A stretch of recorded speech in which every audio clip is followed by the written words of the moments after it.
एक पत्र में अगर केवल आप फोटो का दर्शन करोगे तो आपकी निगाहों में से आंसू निकलने लगेंगे।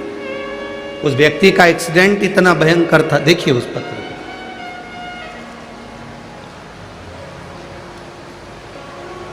जिसका पूरा शरीर टूट गया, हाथ की उंगलियां कटकर दूर फेंका गई। उस व्यक्ति का केवल फोटो का दर्शन ही अगर आपने क्लोज में करा, इसको थोड़ा सा दिखाइएगा। जितने लोग एलईडी पर देख रहे हैं वो एलईडी पर, जितने आस्था चैनल पर देख रहे हैं आस्था चैनल पर। जिसकी उंगलियां कट गई, शरीर टूटकर नीचे गिर गया, जिसका पूरा शरीर कुछ नहीं बचता, और पत्र लिखा है किसी ने। ये फोटो है, जो लोग नहीं देख पा रहे हैं और जो लोग टीवी पर देख रहे हैं वो इसको देख सकते हैं।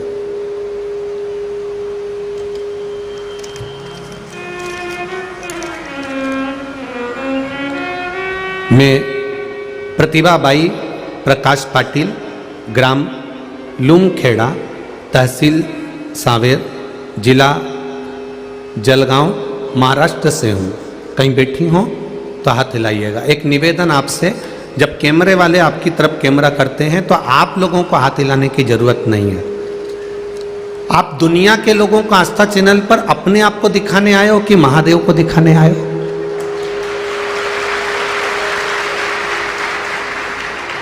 यहां क्रिकेट का मैच नहीं हो रहा है कि आपकी साइड कैमरा जाएगा तो आप उछल के चिल्लाने लगोगे। महाराज, ये शिव पुराण है, हमें देवाधिदेव महादेव को प्रसन्न करना है। तो कहीं बैठी हो प्रतिभा भाई प्रकाश जी पाटिल तो अपना हाथ जरूर हिलाइएगा, अगर कहीं बैठी हो तो, जिन्होंने पत्र भेजा है। दिख गई क्या? ठीक है, हाँ ठीक है, दिख गए। श्री शिवाय नमस्तुभ्यम।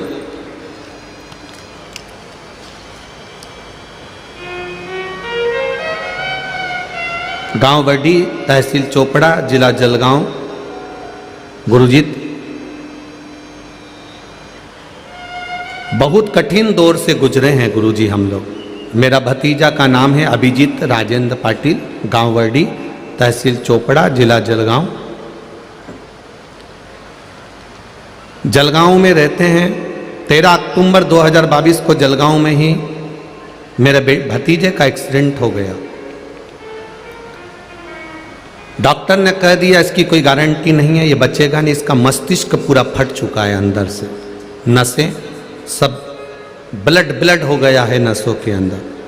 इसकी याददाश्त भी चली जाएगी। वेंटिलेटर पर पटक दिया और कह दिया शरीर की कई उंगलियां, कई चीजें काटना पड़ेगी। पूरा शरीर बेकार हो गया था। गुरुदेव, बस एक ही आस बची थी कि अब जिंदा कैसे रहे, इसको बचाया कैसे जाए। और मुसीबत का जब दौर आता है गुरुजी, तो आप कहते हो तब महादेव याद आता है। किसी ने कहा शिव मंदिर में चले जाओ, अगर बेलपत्री पड़ी हो तो उठा लाओ, एक लोटा जल चढ़ाया। पशुपतिनाथ का व्रत बाबा का कह दो, और हमने पशुपति व्रत का कहा, जल चढ़ाया। जिस डॉक्टर ने कहा था कि अंतिम सांसें चल रही है, वही डॉक्टर कहता है कुछ उम्मीद जागी है, हो सकता है कि ये बच जाए। बाबा की कृपा से उसको आईसीयू में ले जाकर वेंटिलेटर से डाल दिया गया। वो कोमा में पड़ा रहा, शुद्ध नहीं थी, उसको माइंड काम नहीं कर रहा था, अंदर की नसें फट चुकी थी। क्या करें? शिव जी के मंदिर में जल लेकर आए, उसके होठों पर लगाया, बेलपत्री लाए, उसके हृदय पर रख दी। कुछ काम नहीं कर रहा था। फिर बाबा की कृपा ऐसी हुई गुरुदेव, उसको आईसीयू से भी छुट्टी कर कर कह दिया कि ये ठीक नहीं होगा, अब ये जैसा है, जैसा पड़ा है, इसको कोमा में पड़ा है, कोमा में ही रहेगा, माइंड काम नहीं करेगा, आंखें नहीं खोलेगा, देखेगा नहीं, और जैसा है वैसा ही रहेगा। हम आईसीयू से छुट्टी कराकर अपने घर लिया।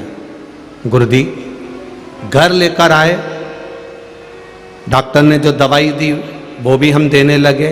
नलियों से, जो नली लगी है उसकी नाक में, वो नलियों से हम उसको लिक्विड भी देने लगे, पर शरीर काम नहीं कर रहा था, होश नहीं था। गुरुदेव, हम भी शिवजी के मंदिर में जाना नहीं छोड़े। बाबा से कह दिया अब आपको संभालना है। पहला पशुपति व्रत करना प्रारंभ करा। सोमवार पड़ा, व्रत किया, मंदिर से जल लाकर दिया। शाम को जब दिया लगाया, दरवाजे का दिया लगाकर अंदर आई, तब उस भतीजे ने अपनी आंखें खोली है महाराज। ये शिव तत्व, ये शंकर। जहां डॉक्टरों ने कहा था माइंड काम नहीं करेगा, 8 दिन के अंदर दूसरा पशुपति व्रत आया और मेरा भतीजा देखने लगा, बोलने लगा और उड़ गया। उसका फोटो भी लगा रही हूं। ये शिव तत्व है। बैठिए बहन, हर हर। ये शिव है, ये शंकर, ये उघड़ी। इसमें सियोर वाले महाराज ने कुछ नहीं करा। इसमें तुम्हारा विश्वास, इसमें तुम्हारा भरोसा, इसमें तुम्हारी दृढ़ता शिव के प्रति जम गई। और जो शंकर के मंदिर में तुमने 1 लोटा जल चढ़ाया, वो विश्वास के साथ चढ़ाया कि अब वो संभालेगा, बस उसके भरोसे पर चढ़ा, उसके भरोसे। एक पत्र और है, देखिए,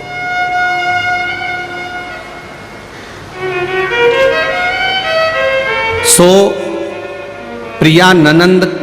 प्रियानंद किशोर यादव, आदर्श कॉलोनी, बुरहानपुर।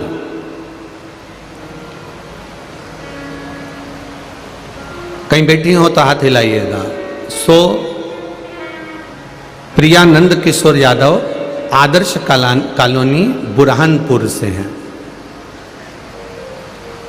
गुरुदेव, भगवान की कृपा से मुझे 2 संतानें प्राप्त हुई थी।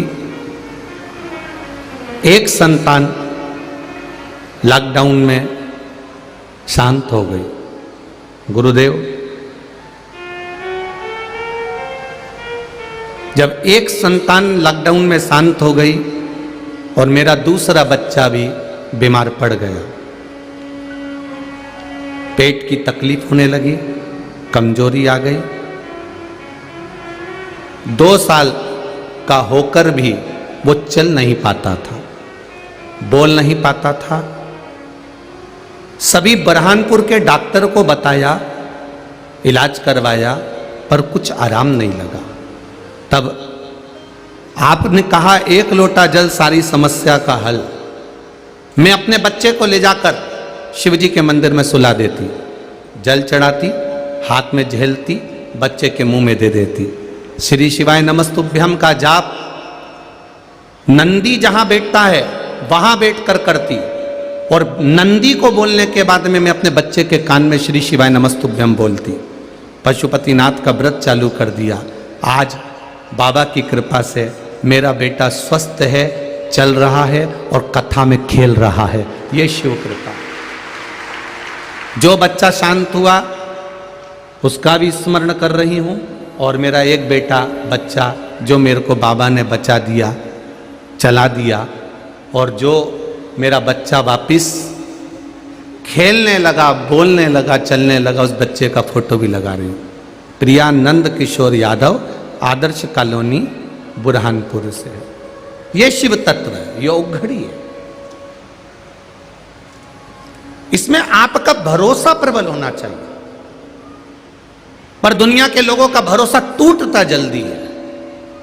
बीमारी आई, कष्ट आया, रोग आया, तकलीफ आई, तुम महादेव के मंदिर भी गई, शिवजी को लोटा भर के जल भी चढ़ाया, एक बेलपत्री भी चढ़ाई, सब कुछ करा तुमने, सब कुछ निवेदन करा, पर 8 दिन, 15 दिन, 10 दिन, 1 महीना, 2 महीना, 3 महीना करा, करने के बाद तुम थक गई और तुमने सोचा भोलेनाथ मेरा नहीं सुन रहा। इतने में किसी ने आकर कह दिया वहां पर ये चमत्कार हो रहा है, तू मेरे साथ चल, अपन वहां चलकर आएंगे तो हो सकता है कि तेरा काम हो जाए। बस तुमने महादेव को छोड़ा, और महादेव तो चाहते ये थे कि तू दूसरी जगह डोलती फिरे। महादेव भी यही चाहते थे कि मैं क्यों काम करूं। भरोसा डिगता है तब महादेव छूट जाता है। नेट खोलोगे, मोबाइल खोलोगे, प्रतिदिन इंस्टाग्राम खोलोगे, फेसबुक खोलोगे, यूट्यूब खोलोगे, ढेर सारे लोग मिलेंगे तुम्हें चमत्कार करने वाले, ढेर सारे मिलेंगे जो नित्य प्रति तुमको रोज की रोज कुछ ना कुछ नया कर कर दिखा सकते हैं। पर वो भरोसा, वो विश्वास, फिर निवेदन करूंगा, भगवान के प्रति अगर बढ़ाओगे तो भगवान जो संभालेगा वो दुनिया का कोई व्यक्ति नहीं संभाल सकता, ये निश्चित रखो। उसके प्रति तुम्हारा विश्वास होना चाहिए, उसके प्रति तुम्हारा भरोसा होना चाहिए। सियोर वाले महाराज पर एक रत्ती का भी भरोसा मत करना, सियोर वाले महाराज पे 1% का भी भरोसा मत करना, क्योंकि जैसे तुम हो वैसे हम हैं। भगवान ने जैसे तुम्हें बनाया वैसे हमें बनाया, आप में और हम में कोई अंतर नहीं है। आप भी 2 रोटी खाते हो, हम भी खाते हैं। दुख आपको भी आता है तो हमको भी आता है, तकलीफ आपको भी होती है तो हमको भी होती है, सिर हमारा भी दुखता है तो आपका भी दुखता है, पेट हमारा भी दुखता है तो आपका भी दुखता है, घुटने हमारे भी दुखते हैं तो आपके भी दुखते हैं। और जितने साधु सन्यासी संत महात्मा जोगी सन्यासी तपस्वी साधक उपासक और जितने राष्ट्र के बड़े बड़े बाबा जोगी बैठे हों, उनसे भी पूछना चाहूंगा, क्या किसी का सिर नहीं दुखता? क्या किसी के पांव नहीं दुखते? क्या किसी का हाथ नहीं दुखता? क्या किसी का शरीर नहीं दुखता? सबको कष्ट आता है। बस अंतर इतना है कि हम संत साधु सन्यासी तपस्वी साधक उपासक डोलते नहीं हैं, भगवान पर, राम पर, कृष्ण पर, शिव पर इतना भरोसा कर लेते हैं कि फिर दूसरी जगह जाने की जरूरत नहीं पड़ती। आपका वो भरोसा दृढ़ होना चाहिए शिव के प्रति, शंकर के प्रति, ओघड़ी के प्रति। हम क्यों डोलें अपने पास, अपनी चित्तवृत्ति को हम क्यों डोलें? हॉस्पिटल में कोई पड़ा है और 15 दिन हमने भगवान शंकर को जल चढ़ा दिया, 16 दिन चढ़ा दिया, 1 महीना चढ़ा दिया, भगवान ने नी सुना नी सुना नी सुना, तो हमारा भरोसा डोलने लगा। क्या करूं अब, मैं कहां जाऊं? इतने में किसी ने कह दिया चल हमारे साथ, हम वहां चलते हैं, हम वहां चलते हैं, हम वहां चलते हैं, हम वहां चलते हैं, और ना जाने कहां कहां कहां कहां चले गए। और इतने में बस बुद्धि चित्त वृत्ति सब बदल गई। अभी तक महादेव पर भरोसा था, अब किसी ने कह दिया कि तेरे अपने नहीं कुछ करा है। अब ये ढूंढने में लग गए बेचारे, वो बीमार को तो भूल गए, अब ये ढूंढ रहे हैं कि वो कौन है जिसने करा। मेरी जेठानी से 15 दिन पहले लड़ाई हुई थी, इसी ने कुछ करा होगा। मेरी देवरानी से 8 दिन पहले लड़ाई हुई थी, उसने कुछ करा होगा। ना जेठानी को तुमसे मतलब है, ना देवरानी को मतलब है, ना संसार के किसी व्यक्ति में बल नहीं कि वो किसी का बुरा कर सकता हो, किसी की सामर्थ्यता नहीं कि कोई किसी का बुरा कर दे। अगर किसी की सामर्थ्यता होती तो सबसे पहले मोदी पे करते हैं।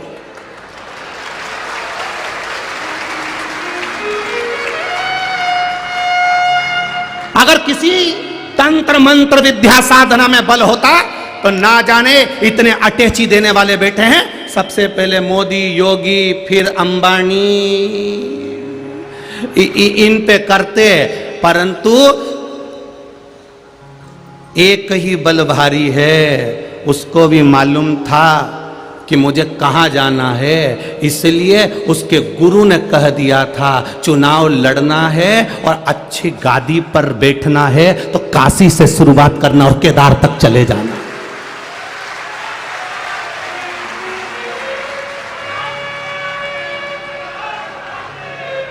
सबसे पहली शुरुआत काशी से करी, एक एक शिव मंदिर को नहीं छोड़ा उसने, एक एक शिव मंदिर को। उसको मालूम है अकाल मृत्यु वो मरे जो काम करे चंडाल का, और काल उसका क्या बिगाड़े जो भक्त हो। जो शिव का उपासक हो जाता है उसके ऊपर ये तंत्र मंत्र साधना विद्या कुछ नहीं चलती। आपसे भी तो कहते हैं, नींबू सब्जी वाले का गिर गया, 3 दिन टेंशन में तुम दुबली हो गई।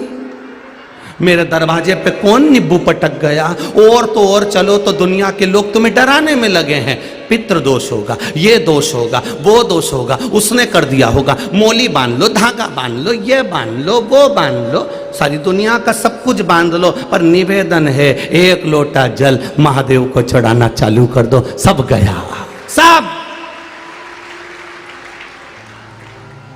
भय में जी रहे हम, भय में। जब देखो जब किसी ना किसी को कुछ ना कुछ आता ही रहता है। जब देखो जब इसको ये आ गया, इसको वो आ गया। शास्त्री जी बैठे हैं, मुखिया जी। एक बात कहना चाहूंगा, एक बार कहीं कथा करने गए, अभी तक सुना था कि गंगा जी आई, यमुना जी आई, भेरू जी आया, देवी जी आई। एक जगह हम भागवत करने गए तो वहां भागवत आ गई और वो सिर पे पल्लू लेके खूब हिले, जोर जोर से हिले। अब हमने भी पूछ लिया, आप कौन? मैं भागवत। हमने कहा ये और रह गई थी, ये भी आ गई। तो अब हमने भी कह दिया, अब तुम आ गई हो तो हम नीचे उतर जाते हैं। 8वां स्कंद चल रहा है, यहां से तुम बाँच दो। इतनी देर में तो चली भी गई वापिस समाप्त। अब आई गई हो तो बाँच दो, तुम ही बाँच दो, उसमें क्या दिक्कत। महाराज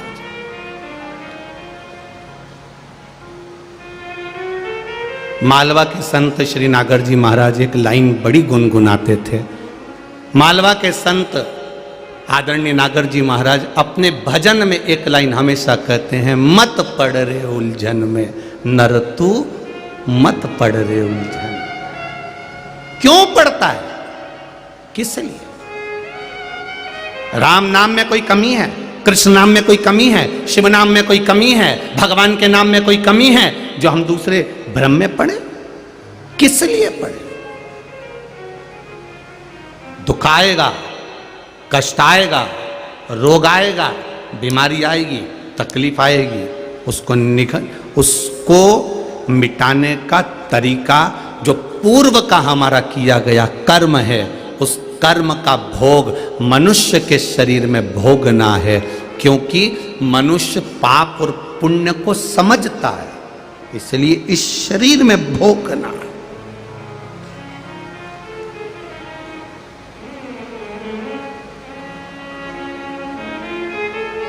भोगना पड़ेगा।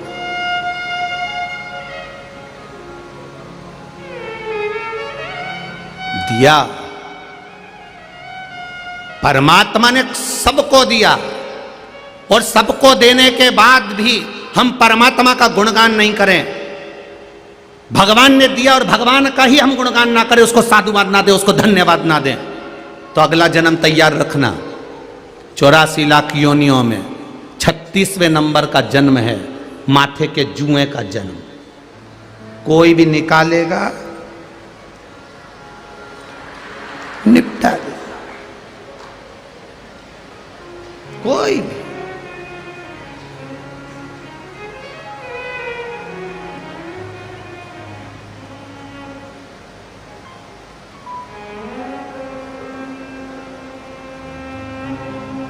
जुआ बीनने वाले भी बड़े एक्सपर्ट होते हैं।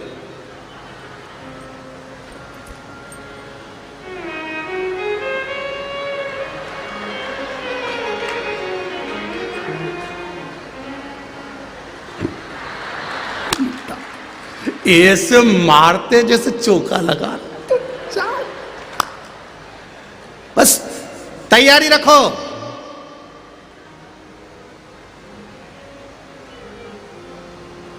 ना राम नाम लीनो, अरे तूने भरी जवानी में, तू डूब के मर जा रे चुल्लू भर पानी में। बस मृत्यु लोक में जन्म लेने के बाद मां के गर्भ में पड़े थे, दोनों मुष्टिकाएं बंद थी, अंदर गर्भ में प्रतिज्ञा करी गई, मुझे गर्भ से बाहर निकाल दो, मैं भजन करूंगा, भजन करूंगा, भजन करूंगा। जैसे ही निकला, मैं तो भोजन करूंगा, भोजन करूंगा, भोजन करूंगा। खाने में लग गया। केवल रोटी खाता तो चल जाता, लोगों का धन भी खा गया, प्लाट भी खा गया, जमीन खा गया,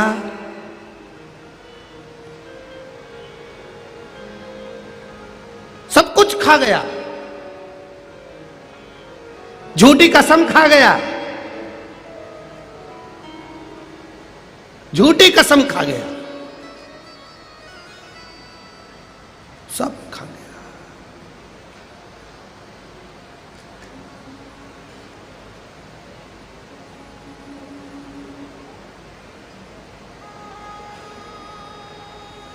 सब खाया, ब्याज का पैसा भी खा गया। बस हम प्याज नहीं खाते,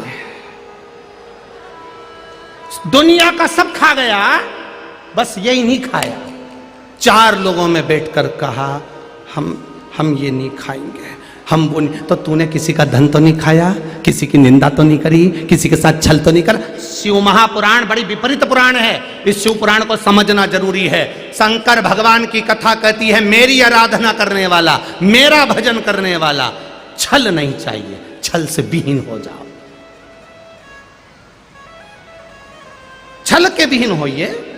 1 रुपया भी अगर दूंगा तो मैं दूंगा, उस 1 रुपये को भी तू अगर आनंद के साथ पाएगा तो ये मेरा विश्वास करता है कि तुझे कहीं जाने की जरूरत नहीं, मेरा कृष्ण राम तेरे पास आएगा।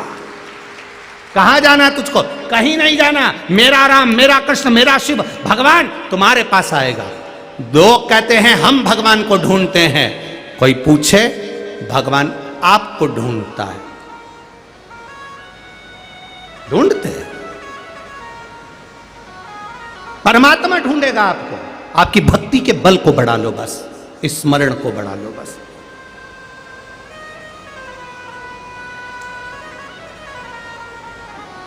और जब भक्ति का बल बढ़ता है, भक्ति का जब बल बढ़ता है तो आप रूप एक आनंद की अनुभूति होने लगती है, आनंद की अनुभूति अपने आप होने लगे। आप बढ़ाओ। हम भक्ति का बल नहीं बढ़ा पा रहे, हम विश्वास नहीं बढ़ा पा रहे, हम दृढ़ता नहीं बढ़ा पा रहे।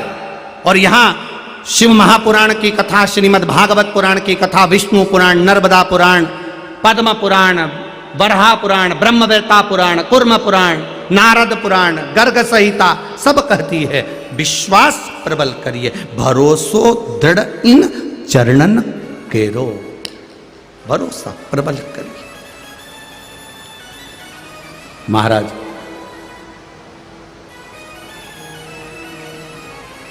मिट्टी का दिया, कल आदरणीय मुखिया जी कल दीप का वर्णन कर रहे थे, बड़ा सुंदर उन्होंने व्याख्यान वर्णन करा, बहुत साधुवाद, बहुत बहुत प्रणाम महाराज जी, बहुत सुंदर वर्णन कर रहे थे।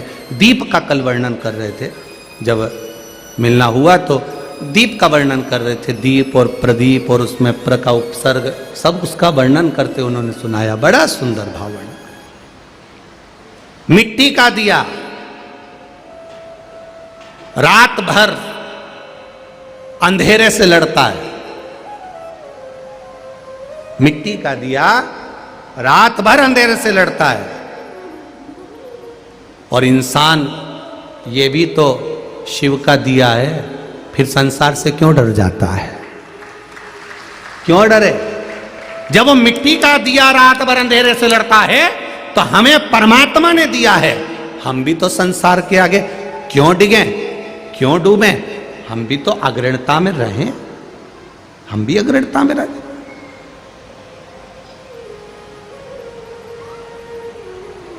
गुरु द्रोणाचार्य अपने बेटे को लेकर द्रुपद के यहां पहुंचे।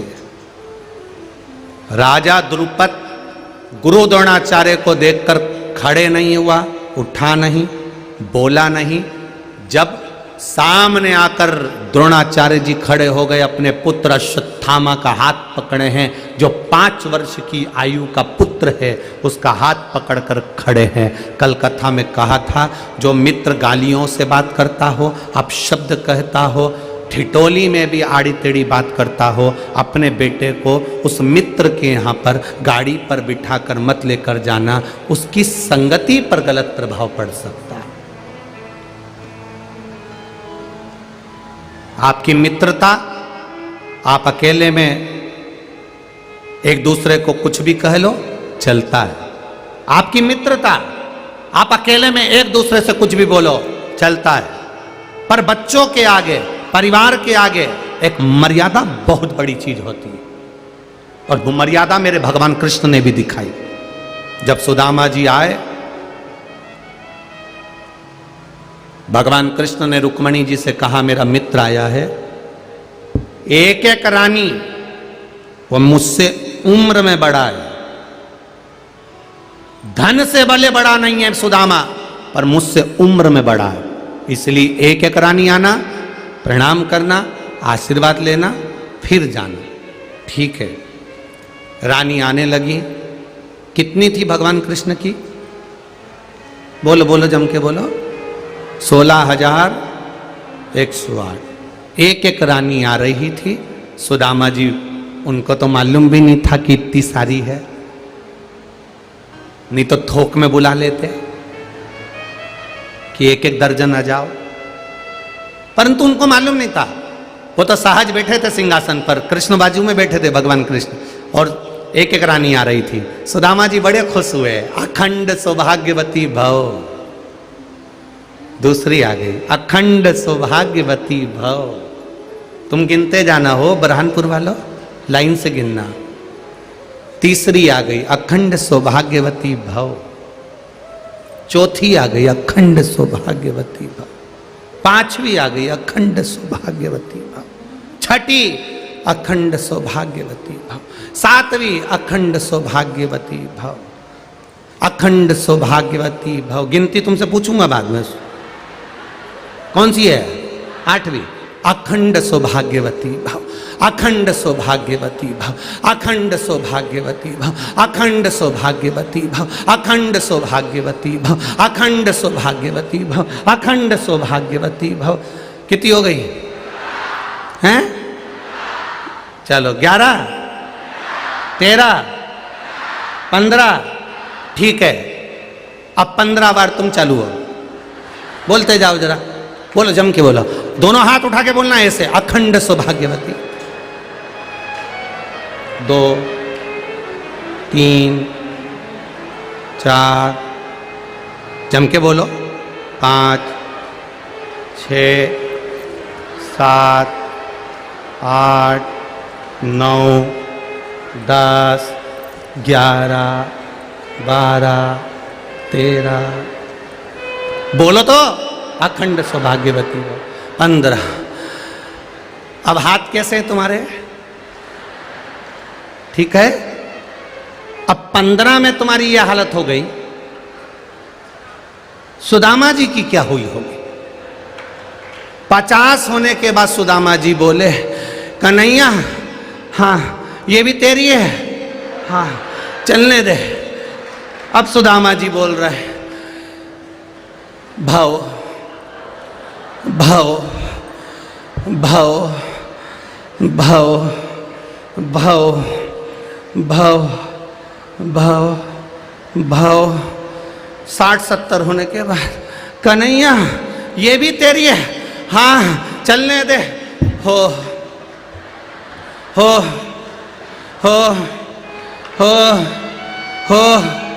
और 50-60 निकली। इतने में सुदामा जी बोले, कन्हैया एक काम कर, मुझे मेरे घर छोड़िया, तेरे हाथ छोड़ू, इन पूरी को आशीर्वाद दे दिया। कितनी है? कन्हैया बोले 16,108।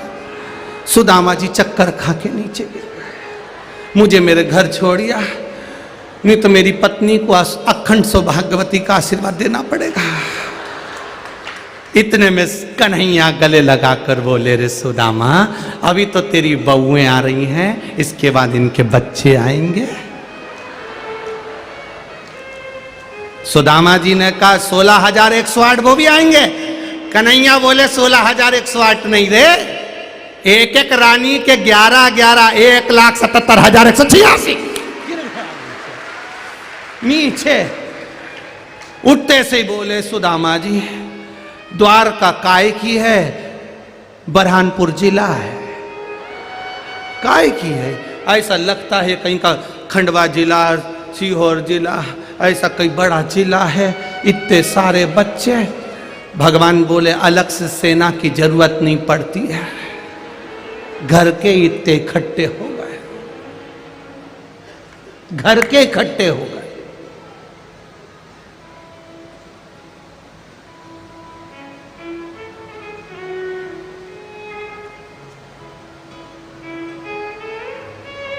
इसलिए एक नया नियम शासन ने लाया है। पहले आर्मी की नौकरी लंबे समय के लिए होती थी, अब कुछ समय के लिए ज्वाइनिंग दी जा रही है। सूचना मिली होगी ना। कारण एक एक को शस्त्र चलाना सिखा दो, एक एक को लड़ना, बॉर्डर पर खड़े रहना सिखा दो, जिससे बच्चा बच्चा राम का और भारत मां के काम का हो जाए।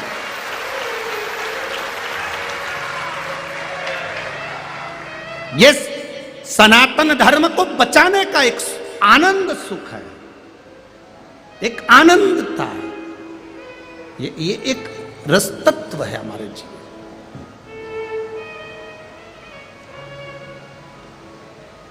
मेरा एक निवेदन संपूर्ण भारत के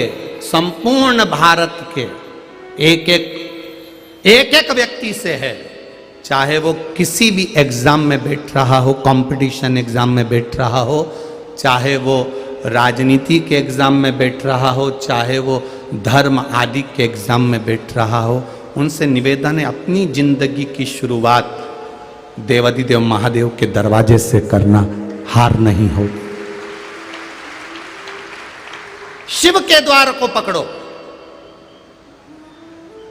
जो शंकर का द्वार पकड़ लेता है, शिव की चौखट पकड़ लेता है, वो जीवन में अपने आप सुख पा जाता है।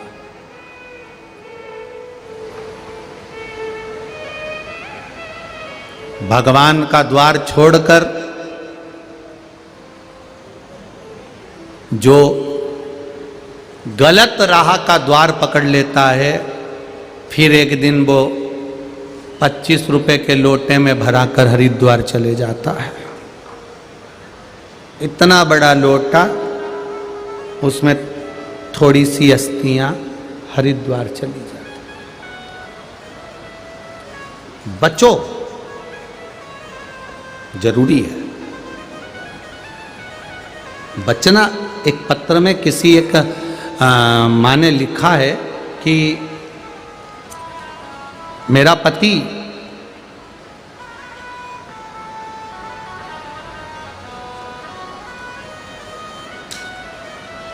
मैं आशा गजानन कलापुरे, सैनिक छावाड़ी, जामनेर रोड, भुसावल,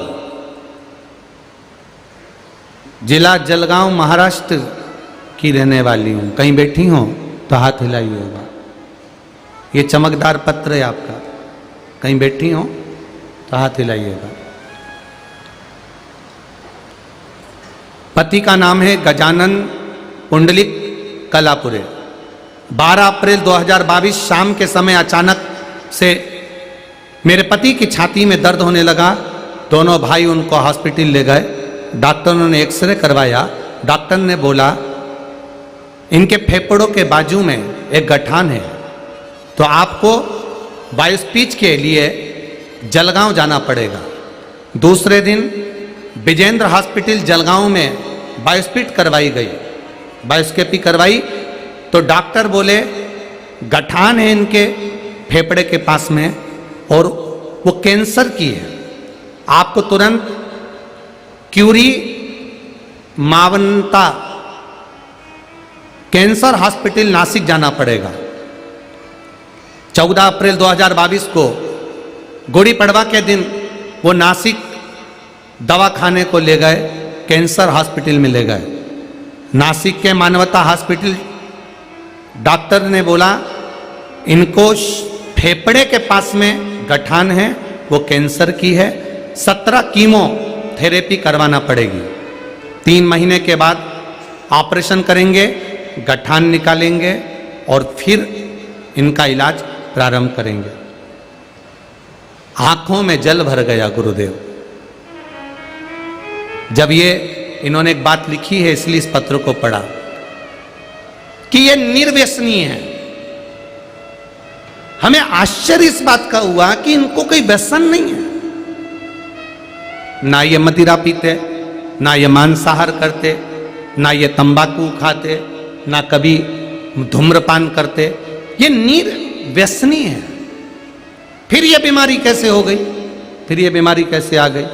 तो मेरी बहन एक बात कहना चाहेंगे, आज के जमाने में कैंसर रूपी बीमारी व्यसन तो उसका मूल है ही, पर साथ में खान पीन आज के जमाने का शुद्ध नहीं है, हर चीज में मिलावट है। इसलिए शरीर को अच्छा व्यक्ति जो व्यसन में नहीं होता उसको भी ये बीमारी हो जाती है। इसमें खान पीन की शुद्धता नहीं। गुरुजी, हमने देवरानी के कहने पर आस्था चैनल पर कथा सुनी, शिव महापुराण की कथा आ रही है, सुनो। हमने कथा सुनना प्रारंभ करी और 1 लोटा जल हम शिव जी को चढ़ाना प्रारंभ कर दिया। आपने त्रिजुगी नारायण के जल का महत्व बताया, वो जल बुलवाया, बाबा की कृपा, पशुपति व्रत करना प्रारंभ करा और हम उनको रोज चढ़ा हुआ जल देने लगे। शिव जी पर रोज जल चढ़ाते, रोज देते, त्रिजुगी नारायण का पानी पिलाते, बेलपत्र खिलाते। अब उनका रेडिशन करवाने के लिए उनको हम हॉस्पिटल में लेकर गए। जब उनकी वापिस जांच प्रारंभ हुई, ये लाइन आप अवश्य देखिएगा अगर टीवी पर देख रहे हो, तो जब उनकी जांच प्रारंभ हुई तो डॉक्टर ने जब उनका वापिस जांच करी तो जांच में 100% कैंसर की गठान गल चुकी थी और कुछ नहीं बचा था। ये शिव तत्व है, ये शंकर। ओ घड़ी महाराज, डॉक्टर बोले गठान तो गल गई है, अपने आप ऑपरेशन की जरूरत नहीं, फिर भी इनका रेडिएशन करना प्रारंभ कर देते हैं जिससे आराम लग जाए। अब वो बिल्कुल ठीक हैं। गुरुजी, एक ही विनती है शिव पुराण से, मेरा सुहाग अमर करना, मेरी मांग में सिंदूर रहे, बस यही बाबा से प्रार्थना करना। ये शिव तत्व। ओ घड़ी, हम तो इतना ही कहेंगे, अगर आप विश्वास पक्का है, शिव के प्रति दृढ़ता पक्की है, भगवान के प्रति आपका भरोसा पक्का है, तो निश्चित मानकर चलिए, आपको भटकना नहीं पड़ेगा। आपको भटकना नहीं है, फिर वो संभालेगा।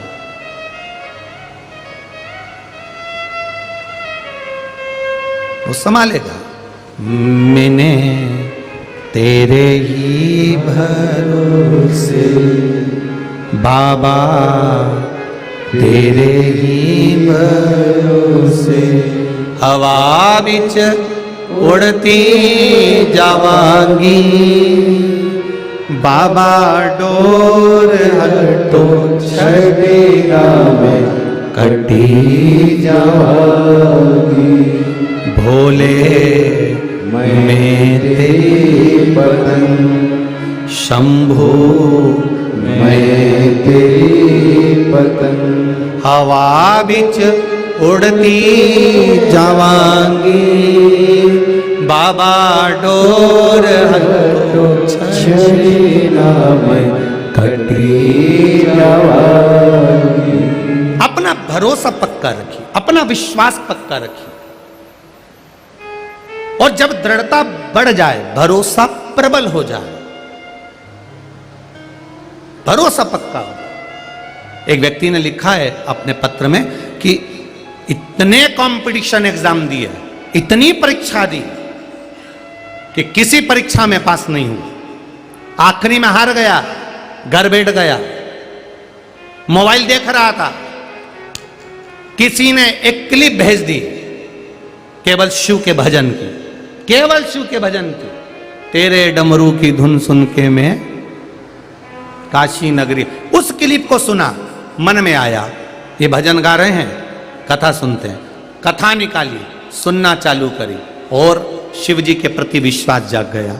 आपने पत्र है, आपने कथा में कहा था कि बस एक एक काम करना, शिव जी के मंदिर में जाकर झाड़ू लगाना, पोछा लगाना, शिव के मंदिर में जाकर निवेदन करना, शिव से जाकर प्रार्थना करना।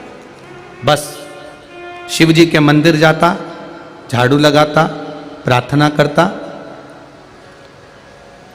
और शिव के मंदिर में जाकर झाड़ू पोछा लगाकर प्रार्थना करता। और आज जय कुमार गंगराड़े 32 गीता दत्त नगर शिकारपुरा गेट के पास बरहानपुर, मोबाइल नंबर 2 लिखे हैं इन्होंने, कहीं बैठे हों तो हाथ हिला सकते हैं जिन्होंने पत्र लिखा।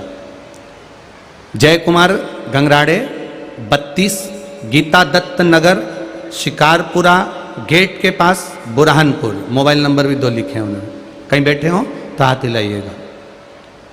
उन्होंने लिखा है, मेरी बिटिया कुमारी आस्था गंगराड़े ने MBA किया, फर्स्ट डिवीजन में किया, उत्तीर्ण किया, पर एक भी कंपटीशन एग्जाम में नहीं जीत पाई। तब आखिरी में बैठी मोबाइल पर केवल एक भजन की क्लिप आई और शिव जी की कथा सुनना चालू करी और हार चुकी थी। तब मन में विश्वास जागृत हुआ, शिव मंदिर में सेवा करी, फिर एक एग्जाम कंपटीशन मां से कहकर गई आखिरी एग्जाम दे रही हूं, पास हो गई तो ठीक, आगे भोलेनाथ जी जाने। और भोलेनाथ के भरोसे पर उस एग्जाम में बैठी, HDFC बैंक में अच्छी पोस्ट पर नौकरी बाबा ने लगवा दी। ये शिव तत्व, ये शंकर है, ये औघड़ी,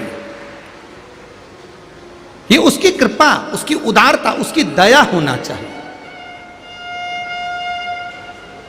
क्या मिलेगा शिव महापुराण की कथा में जाने से?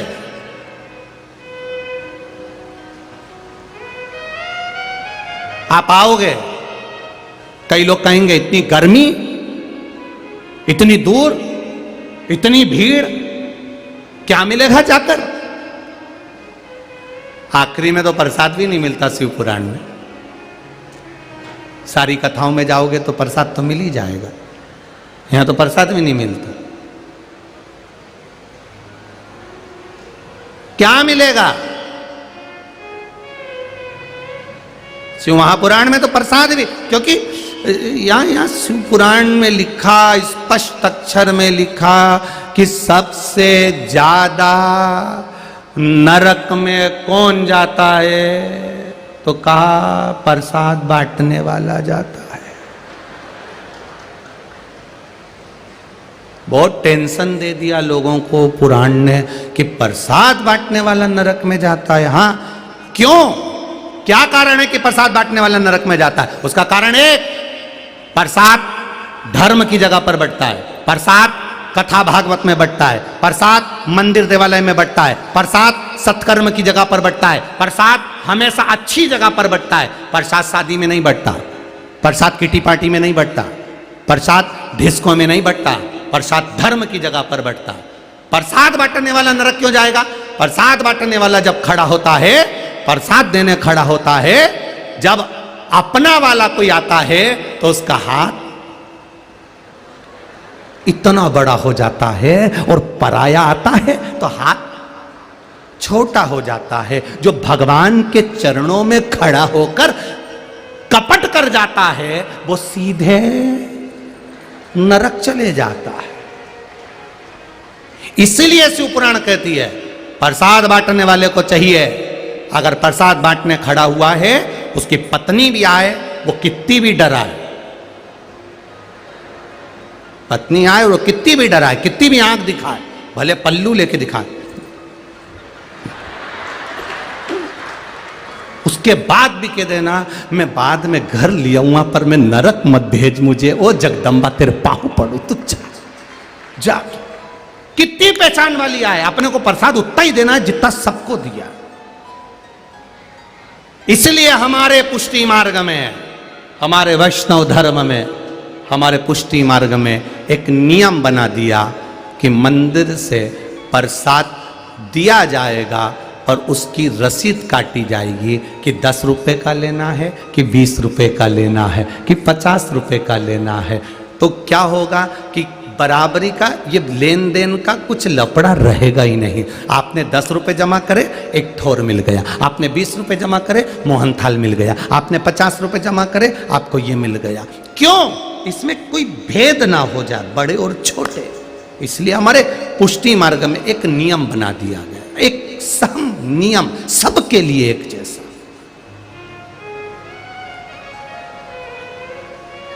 भेद ना रहे किसी के भीतर, किसी को यह ना लगे कि इन्होंने इनको ज्यादा दे दिया, उनको कम दे दिया। भेद खत्म करने के लिए ये नियम हमारा शास्त्र बनाता है। और आपसे भी निवेदन है, धर्म की जगह पर खड़े हो, सत्यनारायण की कथा में खड़े हो, मंदिर में खड़े हो, शिवरात्रि पर फरियाद बांटने खड़े हुए हो, शंकर जी की कथा में तुम कहीं साबूदाने की खिचड़ी बांटने खड़े हुए हो, तो ये नियम बनाना कि मैं उतना ही सबको दूंगा जितना देते आ रहा हूं, चाहे घर के लोग आ जाए चाहे बाहर के लोग। नरक में वो चले जाता है जो चुपचाप से थैली में भरकर अपने छोरे को पकड़ा के घर भेज देता है। सुन लो रे बरहानपुर वालों, अच्छे से, नुक्ती को, बूंदी को थैली में भर के चुपचाप से चले जा, घर मत भेज देना, नहीं तो वो नुक्ती 2-4 महीने पेट में दुखती। बड़ी विचित्र नुक्ती है, बड़ा ध्यान रखना, सहजता नहीं है।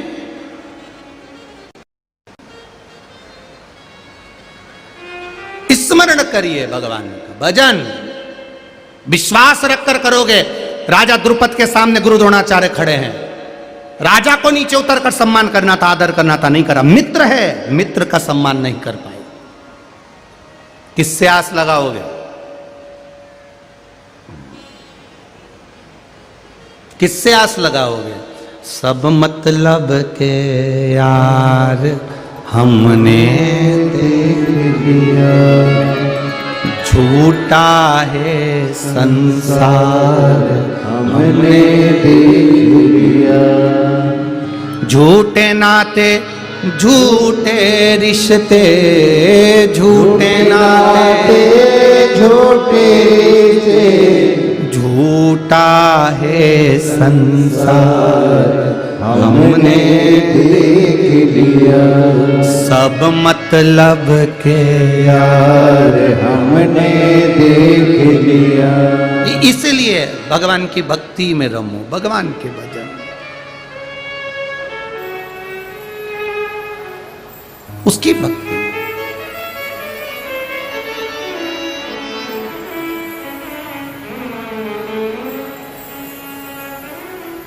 और जब भक्ति रम जाओ, भजन में रम जाओ, तो जीवन का एक आनंद मिल जाएगा।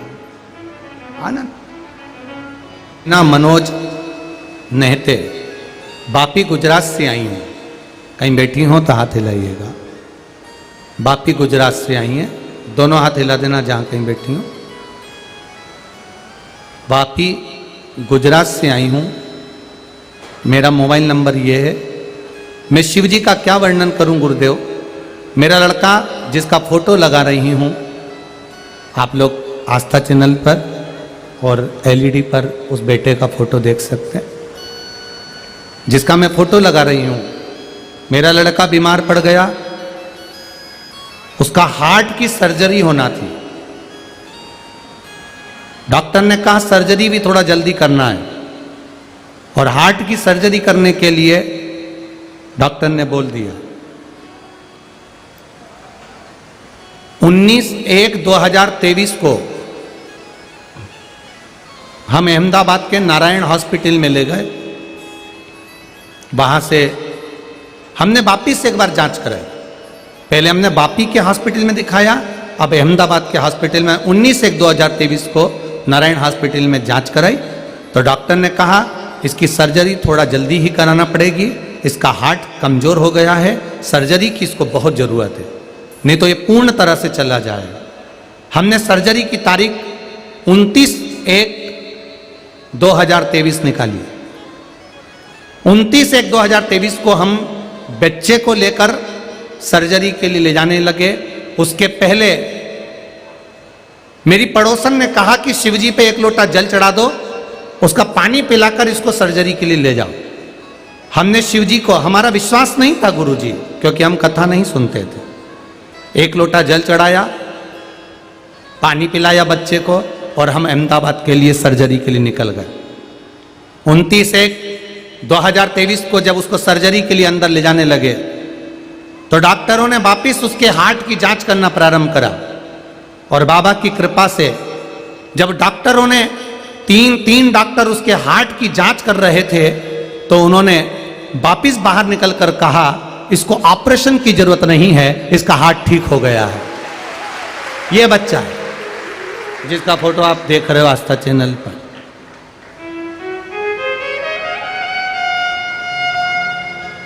अब मेरा नाम सोनैना मनोज बहते, बापी गुजरात से हूं। मेरा मोबाइल नंबर ये है। और बाबा को केवल मैं यहां अपने बेटे के साथ प्रणाम करने के लिए आई हूं। ये शिव तत्व है, ये शंकर की ओघड़ी की कृपा। अभी आपको भी कथा में कहा, ये पत्र तो केवल यहाँ के लोग दे रहे हैं, पर मेरा विश्वास कहता है जिसने दिल से सुनी है 7 दिन की शिव महापुराण की कथा, अगली कथा में आपका भी पत्र वहां मिलेगा, ये निश्चित है। आप स्वयं अपने भाव को लिखोगे। हम किसी का भाव नहीं लिखते और हमको किसी का भाग्य लिखना भी नहीं आता, क्योंकि हमारा लिखने वाला तो वो ऊपर बैठा है। हम किसका भाग्य लिखे? इतनी लाखों की संख्या में आप लोग आते हो कि आप लोगों को हम देख भी नहीं पाते। देखो सीधी बात है, सही है, सत्य की गलत है। और आदरणीय संतों को, मुखिया जी को कहूंगा, बरहानपुर में पहली बार आगमन हुआ है और इतना अच्छा प्रेम बरहानपुर वालों ने दिया, ये कभी नहीं भूलेंगे। ये आपका स्नेह है, ये आपकी वात्सल्य है। एक दिन थोड़ा सा गड़बड़ करा था और डमरू वाले ने डमरू बजा दिया, और इतनी अच्छी व्यवस्था पुलिस प्रशासन ने जो संभाली, उनको लिए एक बार जोर ताली बजाओ। फिर पुलिस प्रशासन ने जो व्यवस्था संभाली, मैं धन्यवाद दूंगा आदरणीय कलेक्टर महोदय, एसपी, डीएसपी साहब, टीआई महोदय, जो भी इसको संभाल रहे हैं, सबको साधुवाद है। आप लोगों ने फिर जो व्यवस्था संभाली उस, और फिर बरहानपुर का एक एक नवयुवक बेटा और बेटियां जब व्यवस्था में जुट गए तो फिर ये कथा आनंद का। एक एक बच्चा बरहानपुर का रास्ते से आते हैं, कोई पानी पिला रहा है, कोई कुछ कर रहा है, कोई कुछ कर रहा है, कुछ ना कुछ सेवा आप लोग कर रहे हैं। और एक बात अपनी जिंदगी में उतार कर रखना, इतने सारे शिव भक्त दूसरी बार बरहानपुर में दर्शन के लिए नहीं मिलेंगे। कर लो सेवा, यही मौका।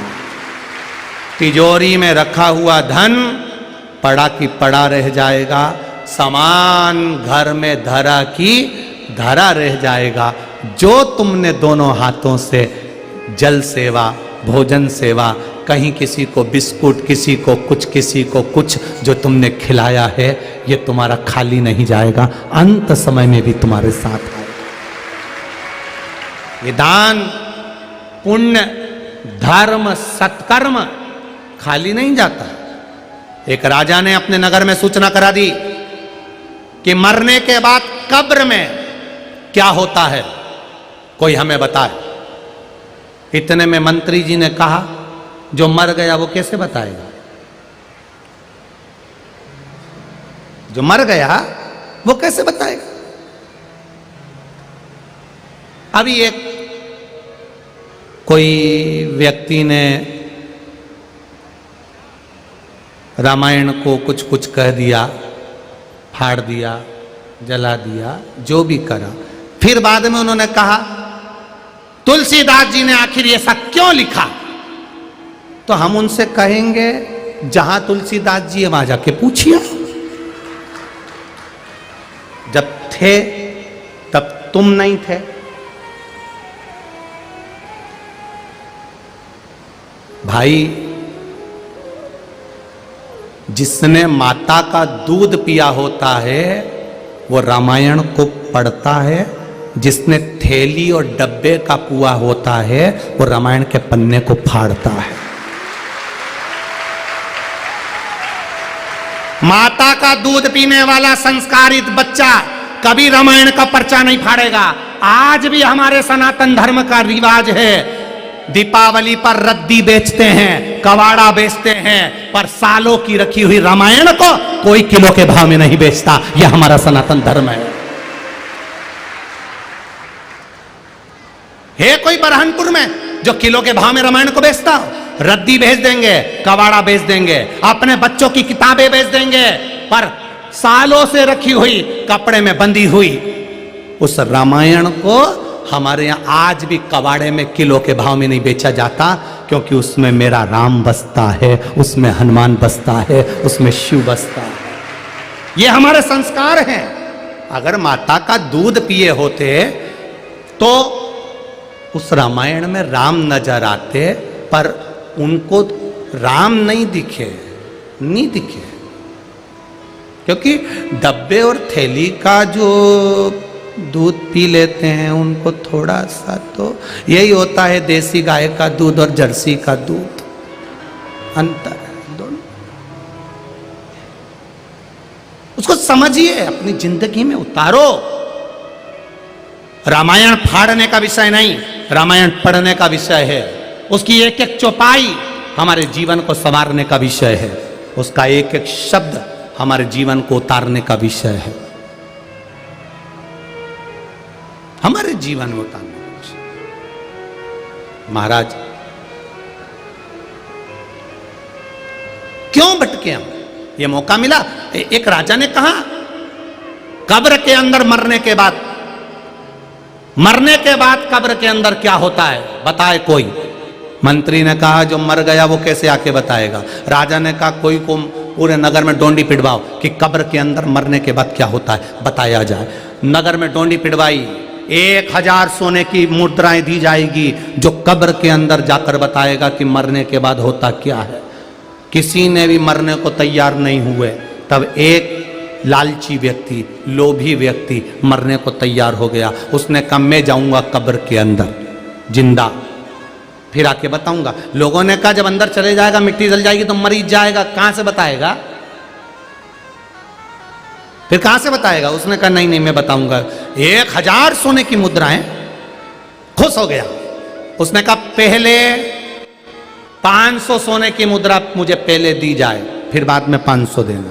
राजा ने कहा दे दो 500 मुद्रा।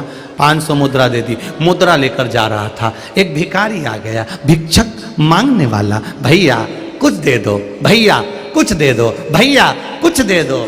अच्छे कपड़े दिख रहे थे, सोना दिख रहा था, 500 मुद्राएं दिख रही थी। भिखारी ने मांगा कुछ दे दो। इसको गुस्सा आ गया, कैसा मूर्ख है, पीछा पकड़ लिया, छोड़ता ही नहीं है।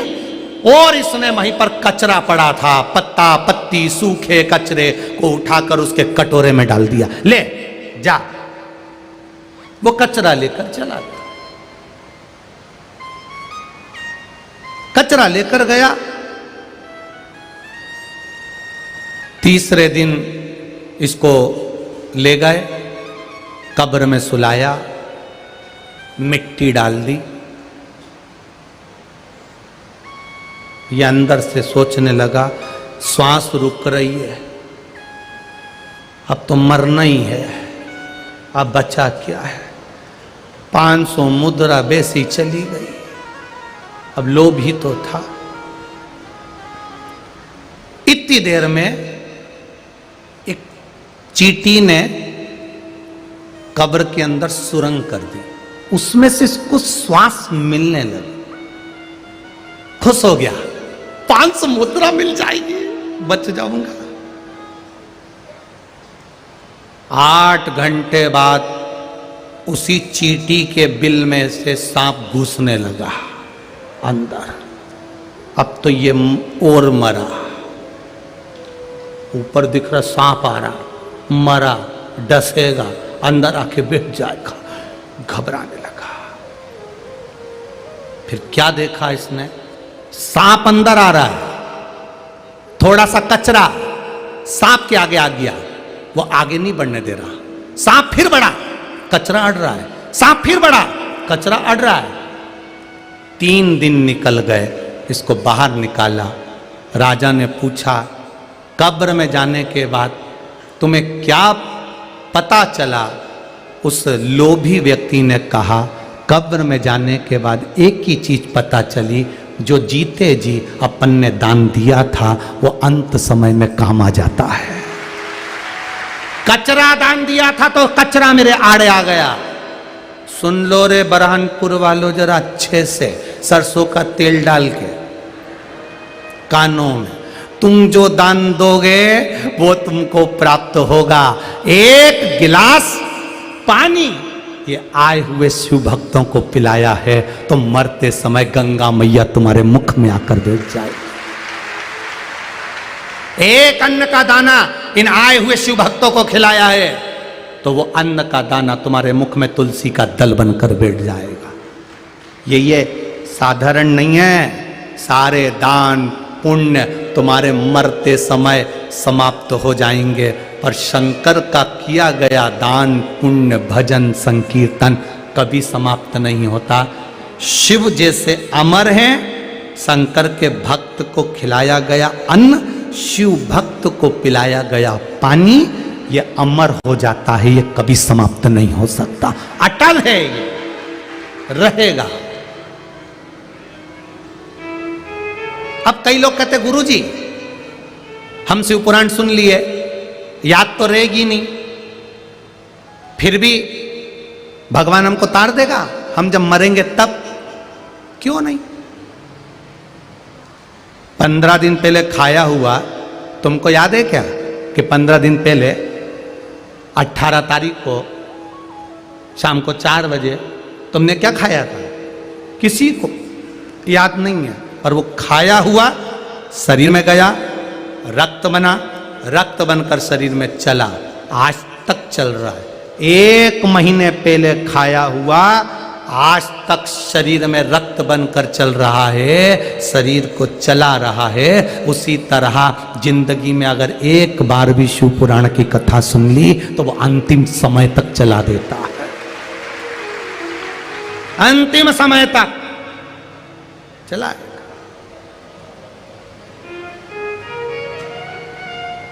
फिर क्या सोचेंगे? इसलिए सेवा का मौका मिला है, करो सेवा, करो। कितनी सेवा यहां लोग लगे हुए हैं किसी ना किसी रूप में।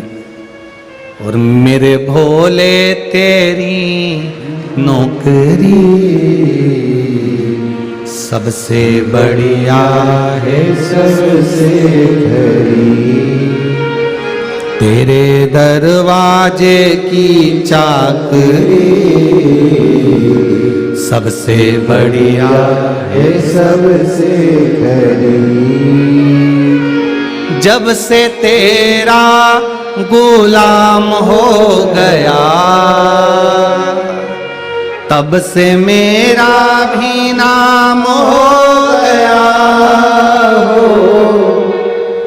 तुम मत गाओ दीनानाथ, अब आप लोग गाओ। जब से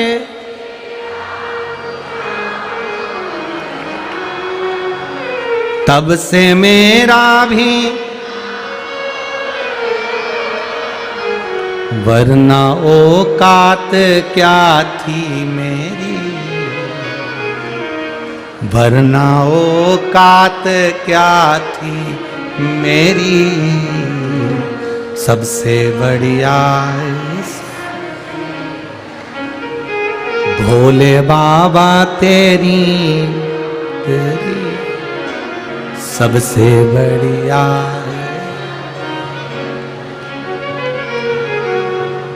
उसके चरणारविंद का सुख,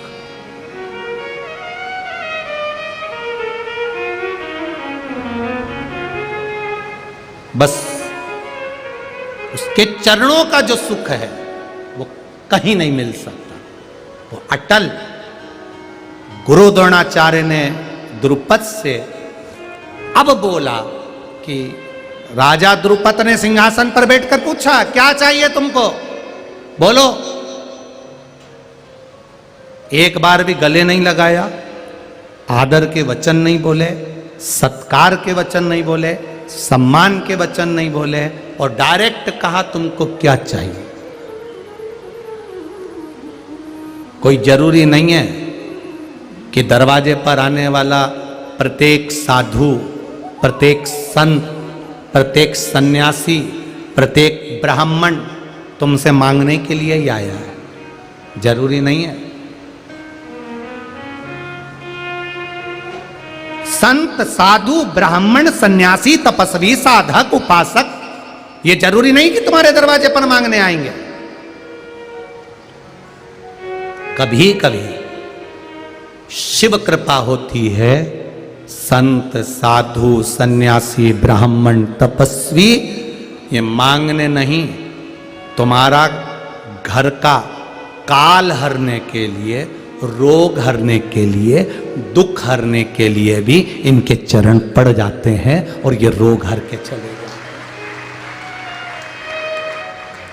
3 को दिया गया कभी खाली नहीं जाता। एक ब्राह्मण संत गुरु को दिया हुआ, दूसरा बहन बेटी को दिया हुआ, तीसरा गौ माता को दिया हुआ, ये कभी खाली नहीं जाता।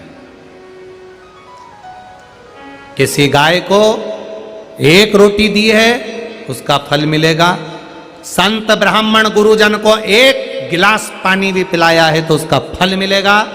और यदि बहन बेटी तुम्हारे यहां पर आई और तुमने उसको कुछ दिया है तो उसका फल तुमको जरूर मिलेगा, ये निश्चित है, वो खाली नहीं जाएगा। पर निवेदन है, थोड़ा निवेदन है कि जब बहन बेटी आपके दरवाजे पर आए उसको देखकर प्रसन्न होना, भगोने जैसा मुंह मत बनाना। जब वो आए उसका आदर करो, सम्मान करो। संत ब्राह्मण आए, भगोने जैसा मुंह मत बनाओ। गाय आ जाए, 1 रोटी दे दी, फिर गाय आके खड़ी हो गई, तुमने कहा अब भी तो दी थी, डंडा उठा के भगा दे, भगा दे।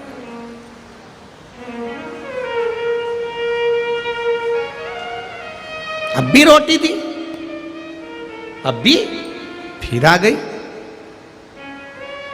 संत ब्राह्मण, गौ माता और बेटी ये घर के काल को हरते हैं, रोग को हरते हैं, दुख को हरते हैं, कष्ट को हरते हैं और सदा आपका कल्याण करते हैं।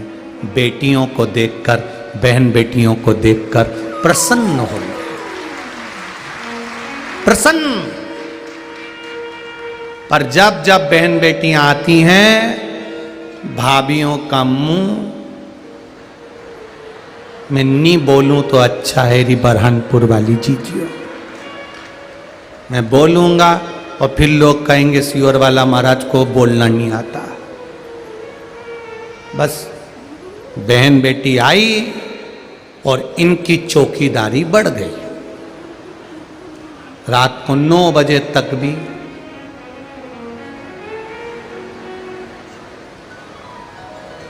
दिन भर सुनेंगी, रात को फिर बाजू में जो भेरू है सिंदूर चढ़ा हुआ उससे कहें देख लो तुम्हारी बहन आई थी, वही के गई है, मैं तो जा रही।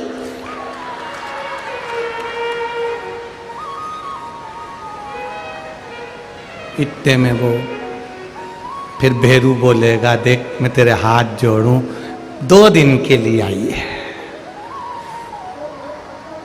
2 दिन के लिए आई है, तू चुप रहे। छोरा छोरी को समझा दिया, ध्यान रखना, छोरा छोरी जब से बुआ आई तब से दादी के कमरे में ही है। दादी ने कहा चल जा पढ़ने बैठ, नहीं बैठूंगा, चल जा पढ़, नहीं पढ़ना, बुलाऊं तेरी मम्मी को, बुला लो, मम्मी ने किया है, जब तक बुआ यहां रहे तब तक तू दादी के पास ही रहना, देखते रहना क्या क्या दे रही है। 2 कैमरे छोड़ दिए दादी के कमरे में। छोरा छोरी, जो छोरा छोरी रात को मम्मी के पास आए, दादी ने गुलाबी कलर की साड़ी दी है और बोल रही थी मैं चुपचाप से तेरे बैग में सेव के 4 पैकेट रख दूंगी, 2 बिस्कुट के पैकेट रख दूंगी, और मम्मी पापा भी कुछ लाए हैं बुआ के लिए। अब तो जगदम्बा सब से जो अभी तक तो वो चंद्रघंटा थे, अब कुसमांडा हो गई। तुरंत तैयार, बढ़िया। घटता नहीं है बहन बेटी को देने से, खूब दो, प्रेम से दो। गौ माता को रोटी देने में नहीं घटेगा, संत ब्राह्मण आदर करने में नहीं घटेगा। करो चाहिए। द्रोणाचार्य का आदर नहीं हुआ, सम्मान नहीं हुआ, सत्कार नहीं हुआ, मित्र होकर भी आदर नहीं कर पाए, और डायरेक्ट पूछा तुमको क्या चाहिए। एक बार तो गले लगा था, दोस्त है, मित्र है, सखा है। परवावारी दुनिया मतलब की दुनिया में किसी